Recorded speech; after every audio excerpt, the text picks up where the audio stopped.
So Michelle, the reception area is the first impression that somebody gets when they enter into a new office space. So tell me a little bit about the thinking behind where we are now. Yeah, so definitely the first impression that we wanted you to have is a sense of comfort, and hospitality, as well as layering in some of these biophilic design elements.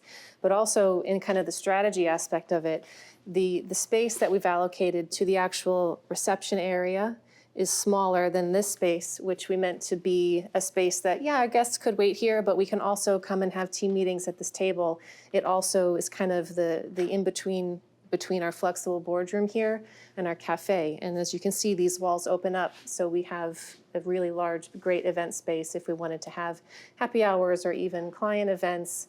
That's what the space is really meant to be, that flexible multi-purpose space. And we couldn't walk past this room without stopping and having a look at the ceiling. So can you talk to me a little bit about this beautiful ceiling and what it's all about? So, one of it's funny how sometimes some of the most special features can come from kind of, an interesting place. So this is a flexible room. These tables are movable. The different amounts of ways we can lay out the furniture in this room, it's kind of unlimited. So when deciding what to do with the ceiling, we knew it needed to be non-directional. And so this kind of just came out of a need to have, not lights going in any one direction, is everything off-centered. And so creating this just general pattern, it not only is an acoustic absorbing material, but it also plays very well into the theme of biophilic design and kind of giving you a sense that you're looking up through the tree canopy, as I was talking about before. And it creates a sense that the sky is just above you as well, kind of peeking through that layer. And the other interesting thing about that, speaking of the sky kind of peeking through, is we have the color temperature changing lights in this room as well. So in our creative studio, we use those color temperature changing lights for developing palettes, but here it's all about presentation. So, whether they're warm like they are now, or we can kind of change the lighting in here to be more daylight inspired. And it's interesting as you do that you feel the whole character of the room change. With with something as simple as changing the temperature of the lighting. Yep. And that must impact on the energy of people in the room and the kind of way that they behave. Definitely. And so you can use that to kind of curate the experience and also curate the energy. It's also kind of not what you would expect from a boardroom style space. And really in general, our office, another thing we tried to do is go a bit beyond what a typical architect's and designer's office might be like. So this is one of our special highlights, this room here, as part of that approach. Yeah. So Michelle, why don't you tell me about this space and about some of the principles we were just discussing and how they are kind of brought to life here? Yeah, so we've probably implemented the most biophilic design features in what we call this kind of front of house event space, our main communal space, our cafe space. So in terms of the literal nature, we have beautiful wood floors. We have a variety of different types of stone, smooth and kind of patterned, even textured. In terms of representational nature, we've got indirect lighting, things like these natural textures, the woven texture on this chair, even the woven textures on the floor. We're bringing in a lot of texture and also, these kind of natural, warm, inviting colors. We do also have our plants here. But even as we start to walk through, here we have, that example of prospecting refuge I was talking about before. Yeah. So when you're sitting in these booths, you're connected to your surroundings. I can see kind of who's coming up this way from the cafe, who's making their lunch, but I can also feel the sense of seclusion. It's a little bit acoustically private in here. There's materials that absorb the sound. I can work here independently. We actually have these monitors. You can kind of turn them, connect your laptop and work, or collaboratively, we can be working together and I can share content with you on the screen. But you feel that sense of comfort. So even something like this cubby is designed to be multifunctional. It's not just for one thing. It can be used for any number of things, private work, group work.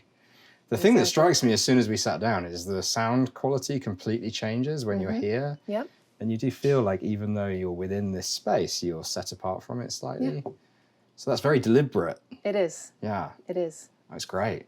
I could sit here for a few hours, I think, read a book. It's great. So, Michelle, we're in a different kind of zone, it feels like, and something I'm noticing, of course, is there's a lot of stuff everywhere. So tell me a little bit more about kind of what are we looking at in here and what's it all for? Yeah, so as I mentioned, this is our resource library, a creative studio, but really it's our resource library. Just like a book of libraries of books, we have libraries of our wall of carpet tile. We've got wood slats, we've got felt, we've got wall covering and paint. So it's really just the place where we go to get inspiration and also specify the finishes that, bring our projects to life. And so who's using this space? The designers use the space mostly. Right. Yeah. And so when you think about the considerations that have gone into putting this place together, like how is it modeled differently to an area like the one we were just in, which is more about kind of community togetherness? What's the difference? So we did actually want this to be a little bit community oriented because although it's primarily for our designers, we, same with the cafe and the space, we positioned them so that you're forced to walk through them. Right. When you're going from the workspace to get a cup of coffee, you're walking through this space. So for the designers, you might be inspired by what you see someone else working on here, or you might see something up on these boards or up on the screen there that inspires you.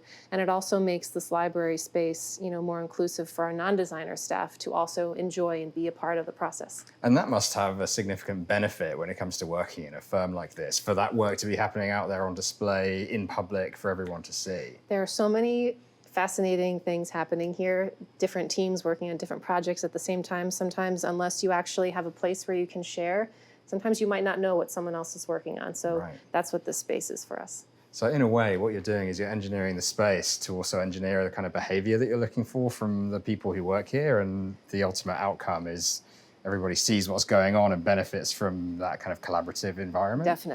Definitely. So this space here is kind of a transition zone between what we would call maybe the more public-facing amenity zones to our true work zone. And again, here we have more booths with what I would think is even more sound dampening in these booths. But out here we have our main workspace. And so this is where the day-to-day work happens on the computer with physical samples, collaborative.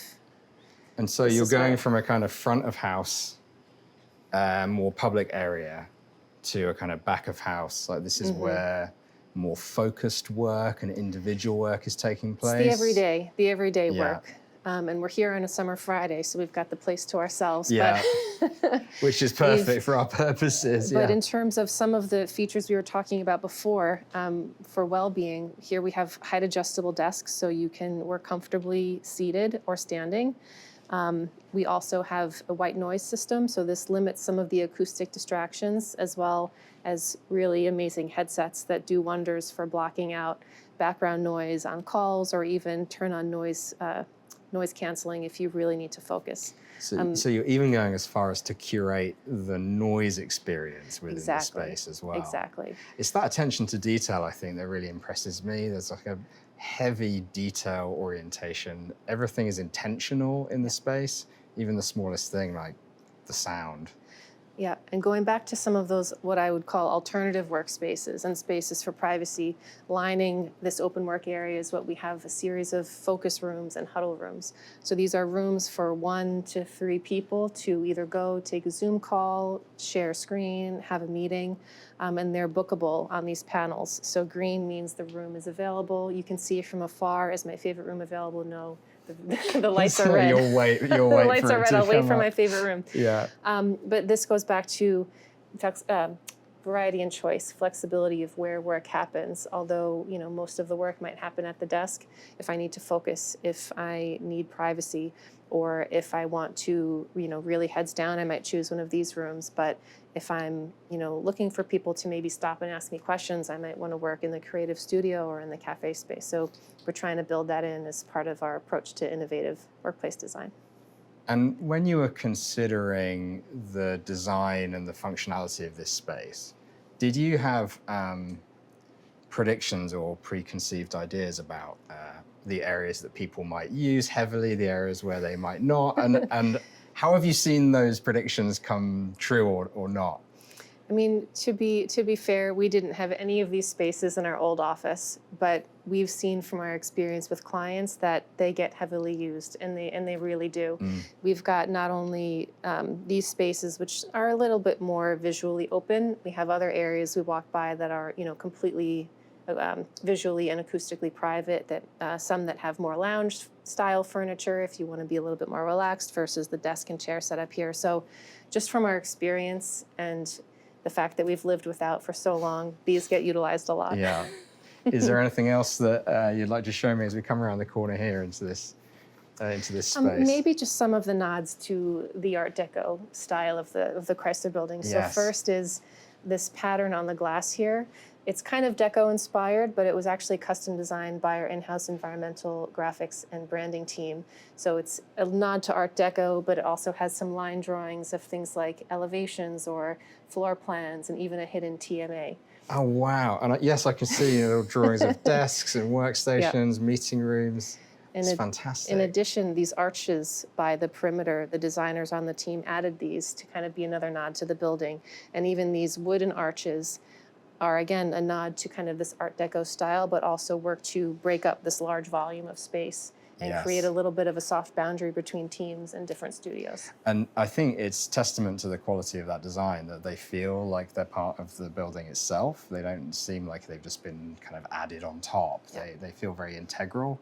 Yeah. And actually, when it comes to things like this motif and the arches, it feels like a very well integrated kind of concept that runs through everything. That must take a huge amount of work and concentration and focus from your team to bring that vision to life. Yeah, I mean, we have all of these teams in-house, and we've really, going back to that integrated approach, we have these different disciplines, workplace strategy, branding, environmental graphics, interior design, and we all work together to, bring these projects to life. Well, I think it's fantastic, and I'm seriously impressed and also a little bit envious because I think this is just wonderful space. So I know that you've been here for almost a year, but I do wish you and the team all the best of luck here in the future because it's a great new home for the business. It is. Thank you. And thank you for showing me around and for making time for us to check it out. It's been wonderful to learn all about what you do and your approach to workplace strategy. So thank you. Thank you so much. Very much for your time. So that's all we've got time for in today's episode of In the Loop. Thanks again to Michelle and to Ted Moudis for a great insight into the world of biophilic design, workplace strategy, and their amazing new home here in the Chrysler building. It's been a great learning experience for me. I want to say thank you also to you for joining us today, and I look forward to seeing you again next time in the Loop. We don't want you to miss an episode, so don't forget to subscribe to our YouTube channel or follow In the Loop on Apple Podcasts, Spotify, or wherever else you listen to your podcasts. And while you're there, leave us a review and a rating, and don't forget to recommend the show to a fellow commercial real estate geek.